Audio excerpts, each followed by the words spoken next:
All throughout the mid to late 90s, I spent my time alternating back and forth between my parents who had divorced when I was 6. During the summer, I preferred staying at my dad's single-story ranch-style house in a quiet cul-de-sac as opposed to my mom's place in the city. My dad's place was much quieter and had a better feeling of privacy with its big fenced-in backyard. During the warmer months, I would enjoy sleeping with my window cracked open and my fan on. In the city, it was always too noisy to have a window open at night. I remember at the time my dad was usually working late and would arrive home around 8 p.m. or later, so the majority of the day I was alone. I would spend my time on my dad's computer, using the dial-up internet. Back in those days, if you wanted to use internet, you had to keep in mind that you were sacrificing your ability to use the phone. You also had to sit at a desk all day when you surfed the web. On this particular day, it was getting pretty late, and I had been sitting for a while, so I decided to get up and make myself a snack. The sunlight was fading outside, and it was just starting to get dark. But I didn't turn on any lights as I walked down the hallway and turned into the kitchen.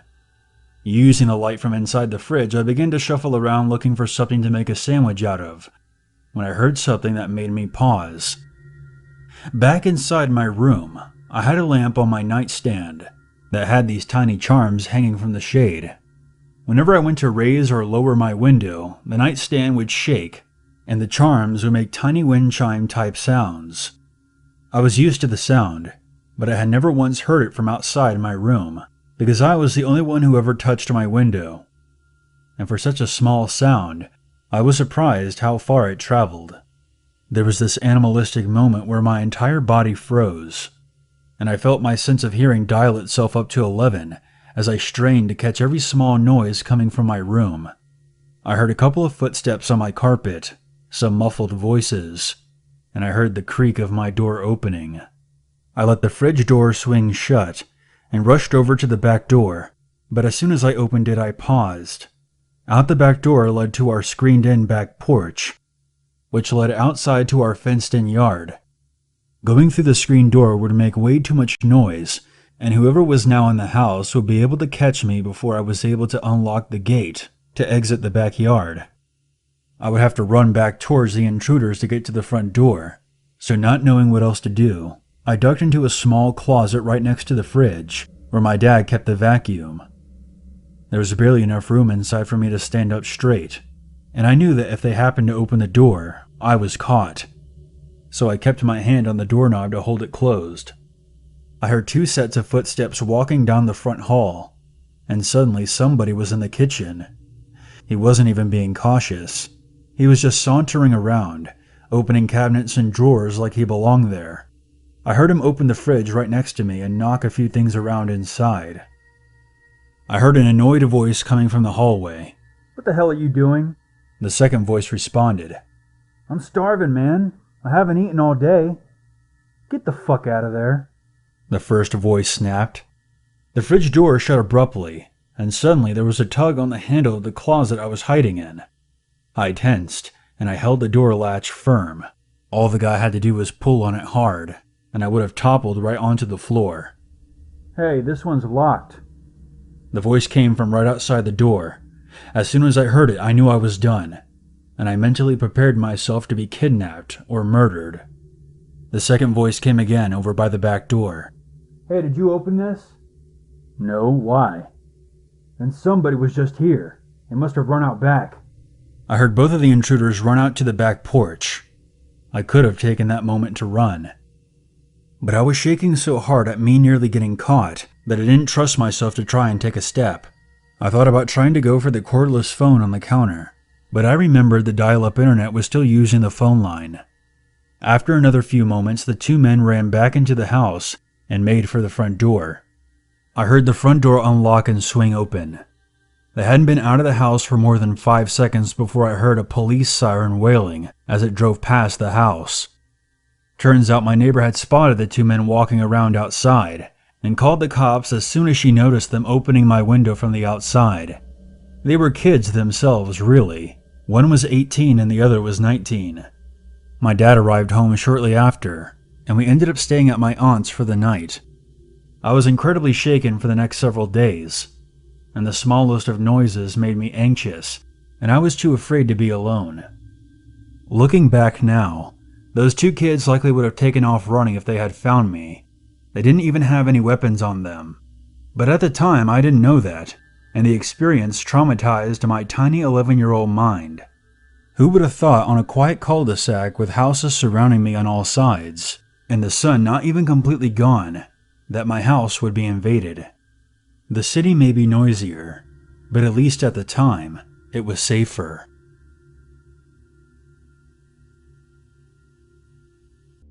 This event happened to me back in the summer of 1989, on a remote speck of land in Pawnee, Kansas, back when I was 30 years old. It was early evening and the sun was setting.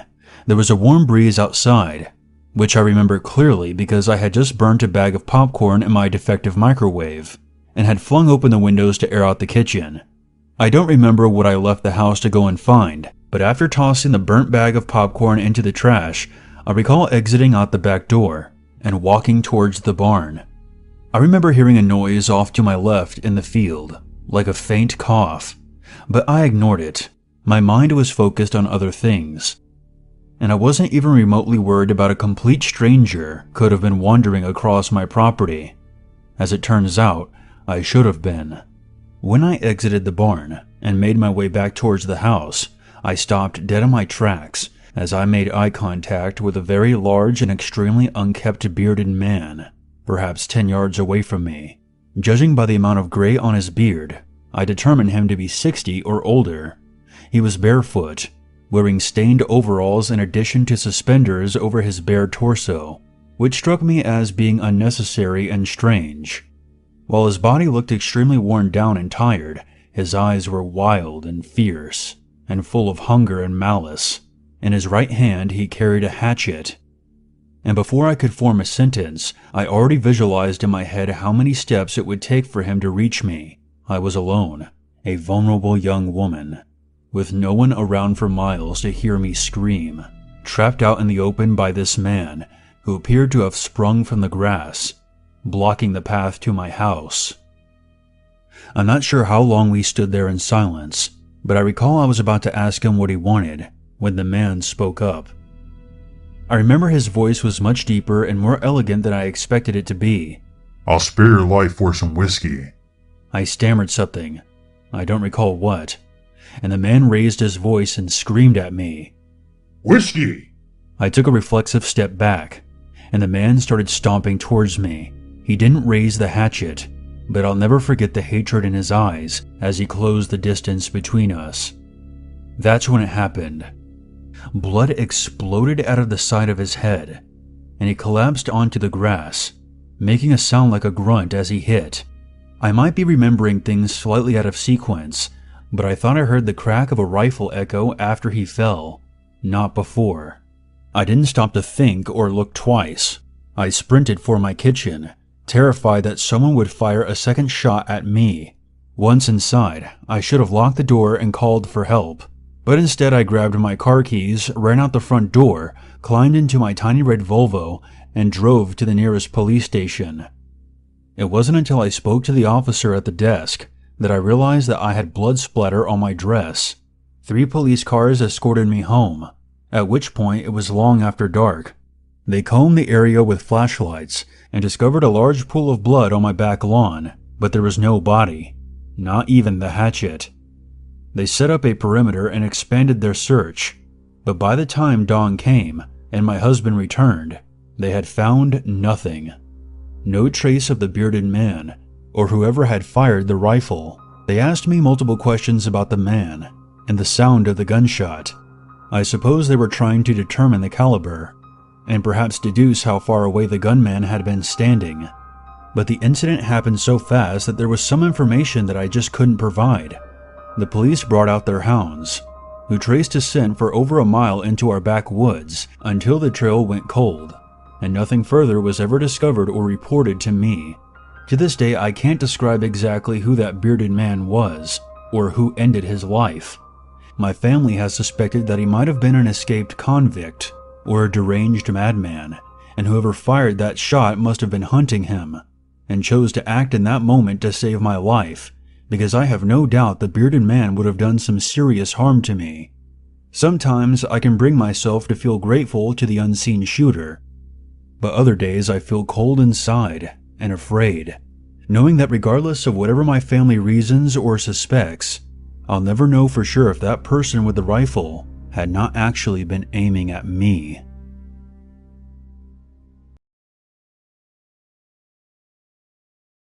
Back in the spring of 1999, I was living in a loft apartment in Boulder, Colorado. The ceiling above my kitchen table leaked whenever it rained, and the window unit air conditioner was louder than a freight train, but otherwise it was acceptable and cozy, with a great view of the Rocky Mountains. At the time, I was writing articles for a paper, and after I had finished working my shift at the hardware store, I would spend about 3 hours writing and editing my column before bed. Normally, I would get to sleep by 1 or 2 in the morning. Directly across the hall from me was a second loft apartment, which had been empty for a few years, before a middle-aged woman and her cats eventually moved in. They were the only 2 apartments on the second floor of the building, but our doors didn't have numbers or indicators, such as apartment A or B, to distinguish the 2 separate residencies. I had a P.O. box and I never received any mail at home anyway, so it didn't really bother me.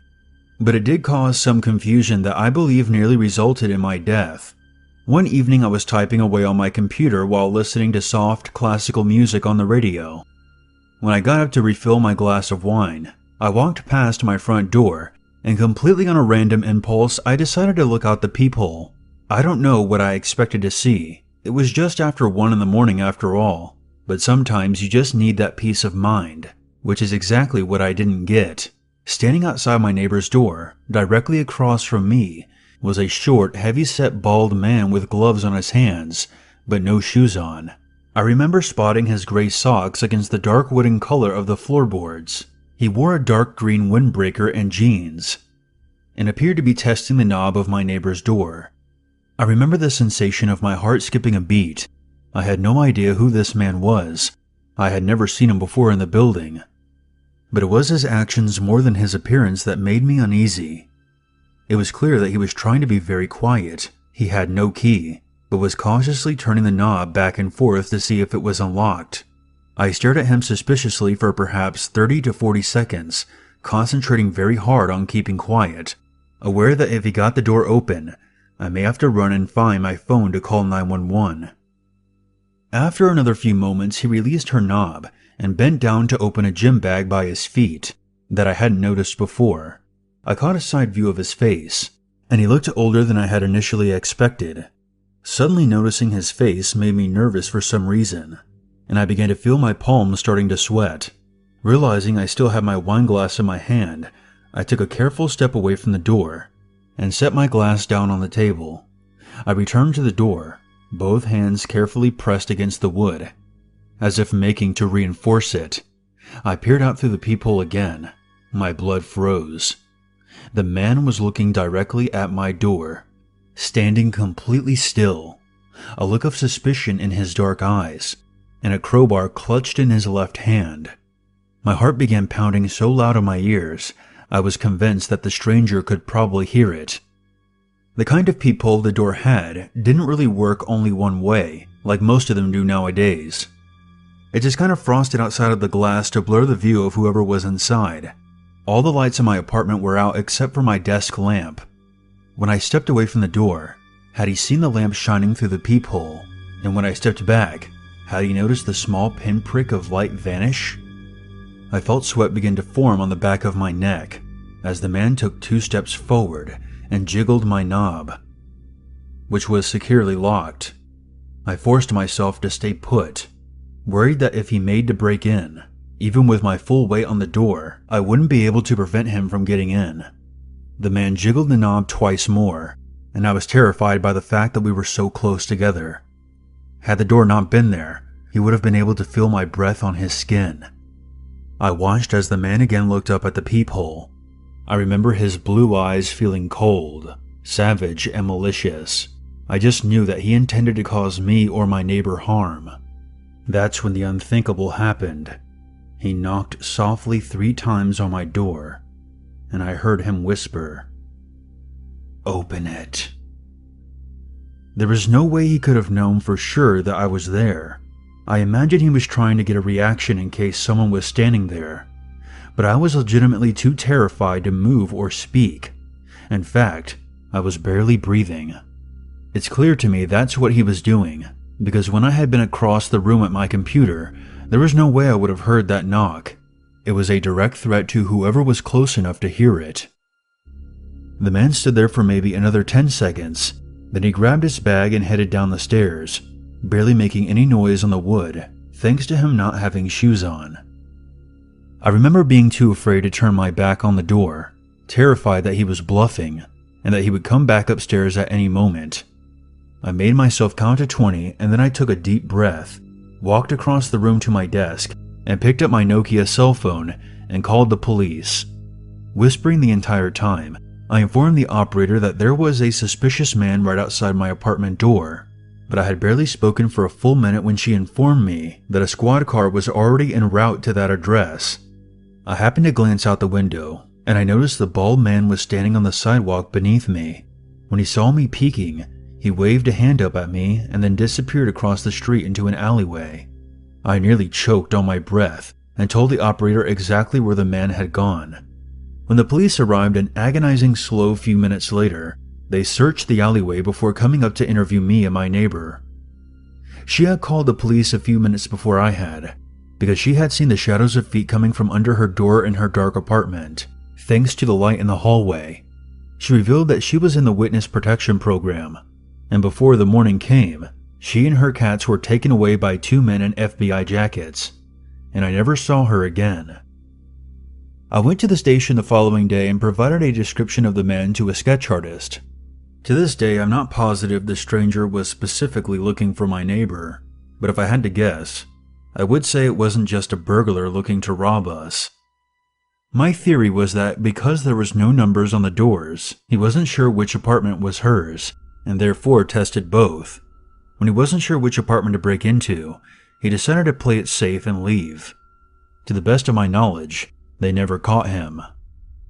I have nothing but my own personal suspicions, but I suspect my neighbor may have had something to do with the ongoing trial of Whitey Bulger and the Winter Hill Gang. When she had spoken to the police, I noticed her Boston accent, and a year later it was all over the papers how Whitey and his gang member associates were being charged with multiple murders and colluding with a crooked FBI agent named John Connolly. The following day, I added 3 more locks to my door. I never saw that man or anyone else suspicious outside my door again. I lived there for another 4 years, and that second apartment was never rented again. I wanted to share this story so that it will serve as a reminder to always follow your gut. Don't ever assume that just because you're in your own home and you get a strange feeling that you're just being paranoid. I'll give you an example. Several months ago, right as autumn was beginning and the days were becoming shorter, I was home alone at the house I shared with my roommate. Seasonal depression sinking in, I decided just to stay inside and have a lazy evening. I was on the couch, flipping through Netflix, when I got this overwhelming sensation that something wasn't right. It wasn't just a feeling of guilt or doubt because I wasn't being productive. It actually felt as though the world around me wasn't in perfect alignment, like something was out of place. It's the feeling you get while you're driving and one of your tires is slowly deflating. Unable to shake this feeling, I stood up, shut off the TV and headed upstairs, not turning off any lights on the ground floor. Once upstairs, I turned on the hall light and entered the bathroom. I didn't feel like I was being watched necessarily, but I did feel this sense of invasion. I got some music playing on my phone and decided that I was going to take a shower, determined to distract myself and shake off this feeling. If I had had any pets, I would have looked to see how they were acting, but I didn't. I could only go off of how I felt, and I chose to ignore the feeling of unrest. Before I was done taking my clothes off, I thought I heard movement from downstairs. I muted my phone for a moment, but the noise didn't come again. I figured I was either hearing things or my roommate had returned home early and was downstairs. I didn't think for a moment that some stranger had entered my house. That's the type of thing that happened to other people. I forced myself not to think like that. I knew that all my doors were locked and I lived in a safe neighborhood. That's what I kept telling myself. I turned the shower on, finished getting undressed, and got inside. I stayed in the shower longer than I needed to. Being in there helped, but it didn't completely calm my nerves. As soon as I turned off the water, the feeling of invasion was back, and suddenly I decided that I needed to be very quiet. I stepped carefully out of the shower and turned off my phone. It was then that I noticed under the crack of the door there was a shadow of someone standing just outside, and the only thing standing between me and that person was an old wooden door and a latch lock that anyone could break if they threw their weight into it hard enough. I stared down at the shadow, and finally I allowed myself to panic. Had it been my roommate or a family member with a spare key, they wouldn't be standing that still. They would knock on the door and announce themselves if they needed anything. I didn't even hear anyone breathing. A scenario flashed through my head of me not noticing the shadow, throwing open the door in an obvious fashion, and having a knife driven into my gut as I fell into the arms of a masked stranger. I slowly put on my shorts and my shirt, and just stared at the shadow under the door, still unmoving. After another moment, I made a decision.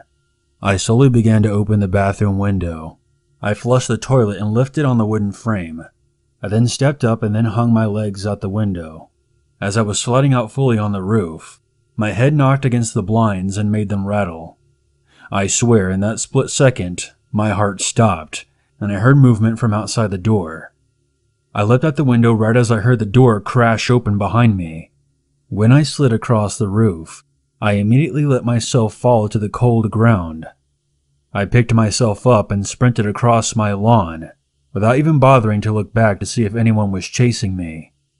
I ran to my neighbor's house, pounded on the back door until they let me in, and I called the police from my phone after they locked the door behind me. When they got there, they searched my house and discovered that it was empty, but inside every single room they found evidence of footprints, and signs that someone had been rummaging around through drawers and personal belongings. The intruder had been wandering from room to room while I was in the shower. Outside the living room window, they discovered very specific DNA that indicated that he was watching me as I was laying on the couch. This guy had patiently waited for me to leave the ground floor before entering the house through the back door. He then waited for me outside the bathroom when he could have easily broken in and grabbed me. There was 1,000 things that could have gone wrong that night. I could have ignored my gut feeling. The intruder could have been less patient. I could have shut lights off behind me. He could have waited down the hall instead of outside the door. I really believe that I had 1 in 100 chance of getting out of there, and I rolled the dice and beat the odds. I should be dead. I have no idea who that guy was, or why he chose my house, but I do know one thing for certain. I will never doubt my gut feeling again. Please take this to heart, everyone listening. Try to always be aware of your surroundings. Play it safe even if it feels silly, and never ignore your instincts.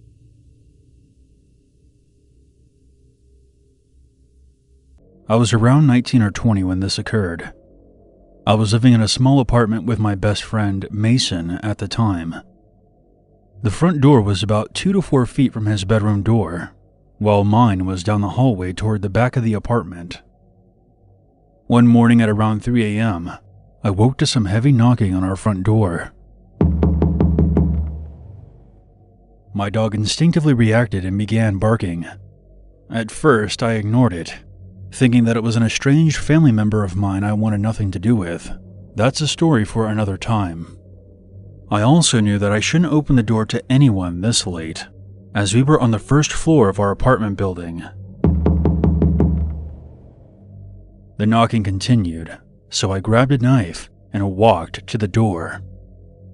I looked through the peephole to see a girl in her late teens on the other side. She was dressed nicely, like she had been to a club or bar hopping. We were about 5 miles from the University of Central Florida, so it wasn't uncommon for college kids to be out and about. With much trepidation, I opened the door and I asked the girl what she wanted. She explained that she came here with a guy who started acting very strange and she needed help. I was about to ask if she wanted me to call the police when we both heard a door open and slam shut on the level above us, followed by someone barreling down the staircase near my front door. We both looked to the stairs at the end of the hallway, listening to the booming footsteps descending. The girl panicked and pushed past me into my apartment. I then quickly locked my door. I brought her into our living room. I was now flustered that I had been thrusted into this situation against my will, but whatever. I guess if things were reversed, I'd want someone to help me out too, and I felt better after hitting my bong. Thankfully, no one came to the door. The girl was still very upset and asked me through tears if I would walk her back to her car. I said sure, and I would bring my dog Caddy along with me, who is a pit bull Rottweiler mix who would bite someone's ass cheek off if they tried anything. I leashed my dog and we walked to the parking lot, which was not too far away from my building. I watched the girl get into her car, and she thanked me before closing the door and driving away. The next morning I asked Mason if he had heard all the commotion. I didn't hear anything at all, dude.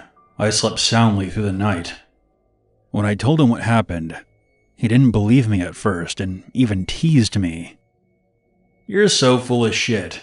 You probably dreamed up that scenario from all those bong hits. I started second-guessing the whole thing, but deep down I know that it happened. The stuff I smoke is good, but it's not that good.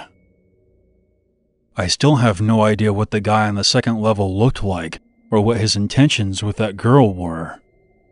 But I like to think that I saved that girl from being assaulted, or worse.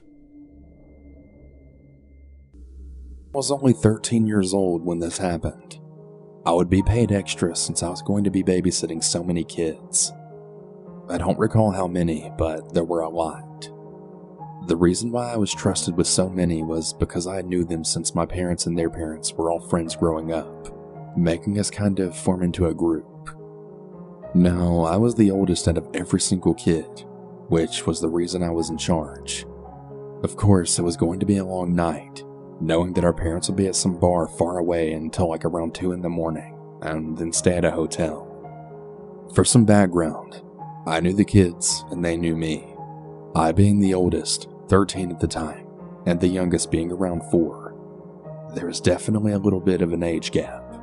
The majority of the kids were around 9 to 10. Anyway, the parents left, and when they did, it was already around 4 in the afternoon. About 2.5 hours later, I made dinner for them. We sat down and everyone ate their pasta. Because all the kids were together and they all knew each other, things got pretty crazy. I won't go into detail on exactly what went down, but some of the kids were just totally wild. I didn't really mind it though. It was pretty funny at the same time, but that's besides the point. So after a couple more hours, it was getting pretty late.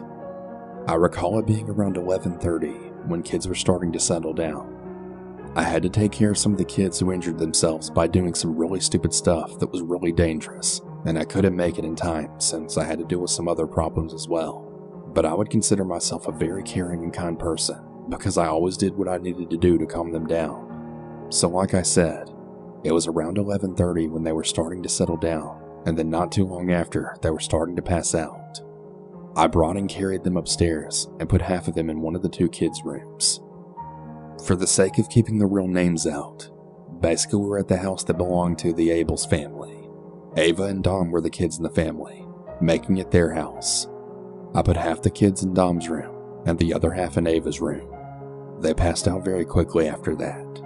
I went back downstairs to chill out and then listen to some music. After listening to music for a while, Ava comes downstairs, and this is where things start to take a turn for the worst. I had to look because I was listening so loud that I couldn't even hear her calling my name. She then said in a really scared tone, "Something keeps being thrown at the window in my room. I'm really scared."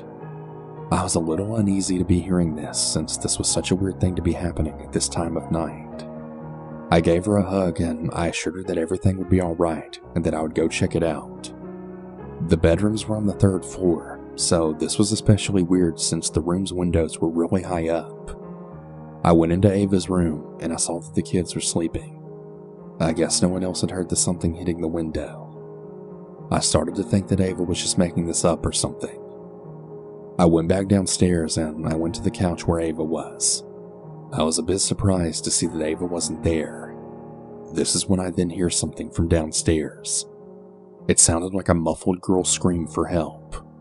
I quickly ran down there to see Ava in the garage, then being dragged out of the garage by a dark figure. Someone had forgotten to close the garage door, so it was just open. I was so scared and I went into full-on panic mode. I then went back inside to go grab a weapon or something that I can use in quick defense. I found this spear-looking thing that's used for fires and also pushing wood in other areas. I picked it up, then ran outside to look for Ava.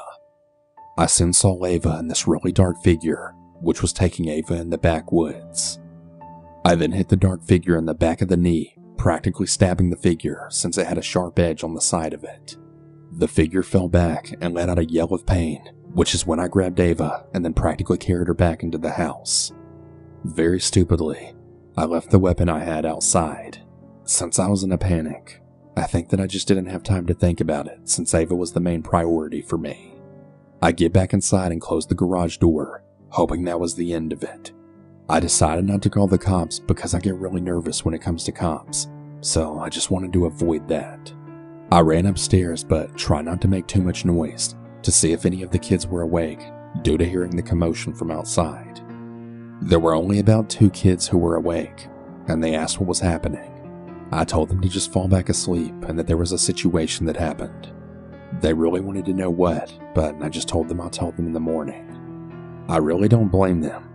I think I would also want to know what was happening, especially after all that commotion. So anyway, I go back downstairs on the couch where Ava thankfully was this time, and she falls asleep with the comfort of me there the whole time. Fast forward to the morning. It's around 7:30 and I can hear some commotion from upstairs. The kids were up and playing. Ava had woke me up and she was really happy to see me there. I think I really made her feel safe. After that night, me and Ava's connection was a little bit different from before. As the story is becoming better, the final spook is yet to come, so get ready. I walked downstairs to see if anything had been stolen. I checked and I didn't really see anything out of the ordinary. Well, nothing out of the ordinary, except for one thing. There happened to be a paper that was in the garage. It was taped to the sliding door, and I think that's why I paid attention to it. I started to read it, and it said one word: revenge. I was really scared reading this because how the hell could someone have put this here? Then reality hit me that someone had to have come inside after the garage door had been closed, which is when I thought we were safe. I haven't shared this story with Ava because I don't want her to feel scared or threatened more than she probably already does. I do still have a few questions left unanswered though. Who did this? Why did they target this house specifically? And last but not least, did the intruder purposely try and take Ava out of everyone there? Why did he want her specifically? I know I'll probably never have my answers to these questions, but it's absolutely chilling to think about.